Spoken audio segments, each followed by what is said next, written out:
Hey guys, it's me, Delicious Delights. Wow, look at this lighting. Isn't it awesome? It's nighttime here, as you could tell. I don't usually do videos at nighttime because of this problem, because of the lighting. I really should invest in some decent lighting. Anyway, so since it's a vlog type of video anyway, I'm not going to make it... I'm eating that candy, by the way, that I got in that package earlier. Since it's a vlog, it's not going to be that serious. It doesn't matter that the lighting sucks. I mean, it does, but to me it doesn't. Anyway, so there is a fragrance that I would like to talk to you guys about today. It's called Super Cedar, and it's a new fragrance from the House of Byredo. Let me just give it a quick squirt. And I've been testing this for a while, so I know I'm pretty experienced now. I know about this fragrance pretty well. I'm just going to remind myself. Yes, okay, so let's talk about this. It was released this month in March 2016, and I've been looking forward to it because I really like the notes of cedarwood.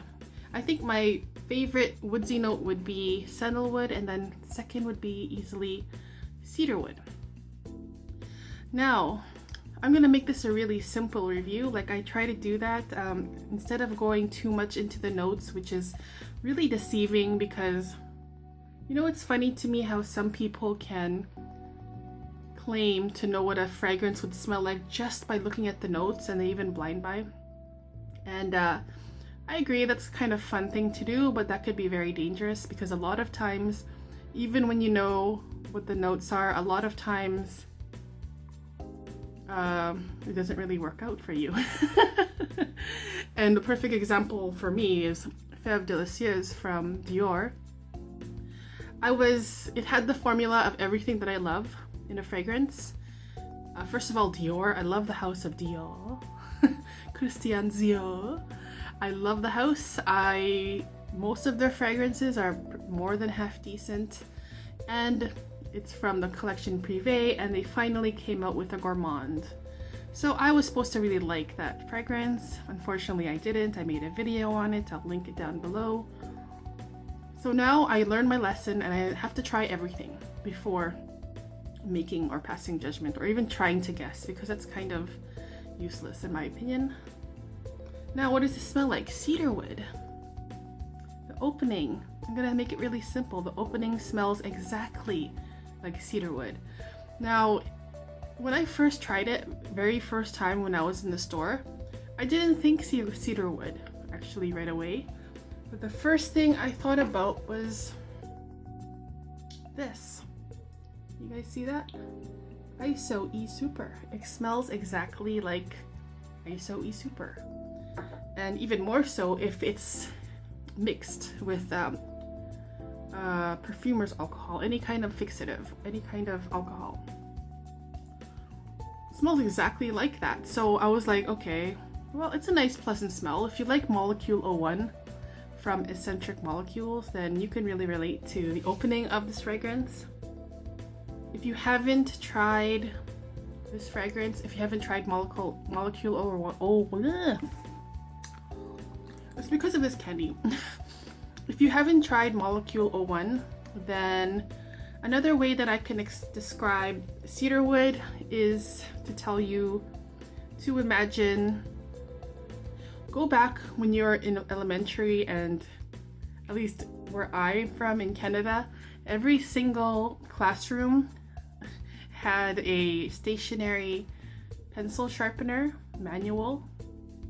You know, you put it in, like there's like two little ears on top. You put it in, and then you manually turn the thingy majiggy. If you remember the smell of that, it's kind of metallic, and the friction caused between the wood and the metallic sharpener, you can just smell. It smells like sawdust. It's kind of woodsy, musky, airy a little bit. That to me smells like cedarwood. So if you can imagine that, that's exactly what the opening smells like. But not just that, right away you get this really strange thickness in it. And apparently it's rose, but to be very honest, I don't smell rose. But what I do get from it is the feeling of a jammy rose. So if you can imagine yourself smelling a fragrance that feels like rose, you know that texture that rose gives off depending on what kind of rose it is. That texture, if you can feel that texture in a fragrance without actually smelling the rose that much, then you can mix that in with that cedar wood pencil shaving smell, then that's what the opening smells like. 100%. It's pretty simple. I like it. I like it more so because of the fact that it does really transport me back to when I was a kid. And I had this weird thing when I was a kid that I would literally have my pencil case full of colored pencils, and I would literally obsessively sharpen them down to the smallest nub just to get that weird woodsy, sawdusty cedar wood smell, kind of metallic as well. Seriously, I did. And then I would be like, you know, left with a small thing to use, but whatever. I really liked that smell. I really enjoy that smell a lot. So that's the top. In the mid of this fragrance, it's okay. It's my least favorite part of this fragrance. The mid is basically a toned down version of the opening, but just to add in the slightest touch of light musk. That's it. It's not that memorable. It's okay. I mean, it just adds musk. It's really simple actually. But then in the dry down, sorry, I want to throw this out. I can't talk properly. Maybe I should have took that out earlier. Okay, so in the base of this fragrance, it gets interesting again, because what I got, in a nutshell, in the most basic way, is that the dry down smells exactly like a box of used crayons. That's it.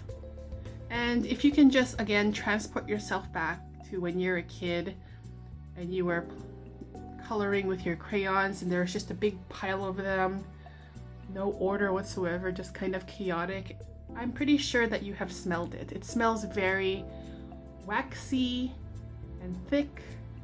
I think the wax is because of the rose. I'm not sure where that comes from, but that jamminess of the rose smells into a waxy kind of rose, mixed in with the musk, and there's also some vetiver in there, although I don't smell it that much. But again, mostly you smell the cedar, so cedar and crayons. So that's basically what the whole fragrance is all about. The price is pretty expensive. For 50 ml it's 98 euros, and 100 ml it's 150 euros. I like the fragrance. I don't enjoy that jamminess slash waxiness in there, but I do like the fragrance. But I don't think I would buy it. It's not special enough, but I do also at the same time think that it would appeal to people, especially who like that ISO-E super smell, that molecule 01 smell. It works better on some people than on others, I think. It's a very strange aroma chemical that reacts differently with the heat on your skin, and there's a whole science behind it. Maybe I will make a separate video on just what I think about ISO-E Super and my experience with it, because I do make my own molecule 01. And I don't know, I just think it's a really solid fragrance. It's not that exciting, but it's quite nice to at least experience. For me, I have that feeling of childhood, and that's always a good thing. But other than that, I didn't enjoy the rose or the wax in it at all. I also want to mention about this house, Byredo. I think it's a great house that doesn't really get the praise that it deserves, because there are so many niche houses coming out nowadays. It's crazy. I mean, they're just coming out every year. Like, really, really fast, and it's hard to keep up with a lot of them. A lot of them are not that great, to be very honest. Some of them are good, but a lot of them aren't. So it's getting harder and harder to find good fragrances, in my opinion. No matter what it is, if it's niche or designer, it doesn't really matter. I just think that the more you smell, the more fragrances that you get your nose on, the higher your standards become. You become more picky when it comes to fragrance. But I can say with Byredo, I really appreciate their fragrances a lot. I just have the biggest respect, even though I'm not the hugest fan of their offerings. Let's see. Pulp is really one that I don't get along with very well. And Bal d'Afrique, I don't really like that much. I think Gypsy Water doesn't smell like anything to me. I do think Seven Veils is a very nice, different carrot seed smell. I really actually enjoy that, although it would be hard to wear. What else? I really like Encens Chamber as well, and Accord Oud as well. But the point of this is, what I'm trying to say is that this really is a niche house. This house really does... Wow, it just got all dark. This house really does push the envelope to the point that you're forced to be pushed into unfamiliar territory when it comes to fragrance. They're very unusual fragrances, very different, very, very well made in my opinion, and I think that they really fit the bill of what a niche fragrance house should be, which is, very different, non-traditional, unconventional kind of fragrances. And that is getting harder and harder to do with all these niche houses and fragrances coming every single year. Sorry about that. I was just starting my computer. So I do have respect for the house. I have respect for the work, the fragrances, but I find them at the same time really hard to wear. And I feel that way also with Comme des Garçons. Excellent house, excellent fragrances, really unique and different, but it takes a certain kind of person or personality to be able to pull those off, the fragrances from those houses off. And me, I'm not at that point. I'm still stuck on the sweetie, fruity, gourmand still. And there's nothing wrong with that. That's just what I'm into right now. So I think I've talked enough. There's my spiel about Super Cedar. If you guys have tried it, or if you're interested in trying it, please let me know in the comments. Are you guys excited about this fragrance? Are you bored of this house? Do you not like this house? Do you love this house? Do you love Pulp? That one really made me uncomfortable. Although I do respect that fragrance, it really did push me into very levels of awkwardness. It's so weird. But I enjoy testing everything from this house. Also in this category of, real niche would of course be Comme des Garçons, and of course the number one I think is État Libre d'Oranger. So if you are new into this hobby and you really want to expose your nose to really quirky, new, unusual, unique fragrances, those are the top 3 houses I'd go for. First, État Libre d'Oranger. Second, Comme des Garçons. And 3, Byredo. So, thanks guys for listening to me talk. That is my fragrance talk for today. I hope you guys enjoyed it, and I'll be back with more videos. See ya. Bye.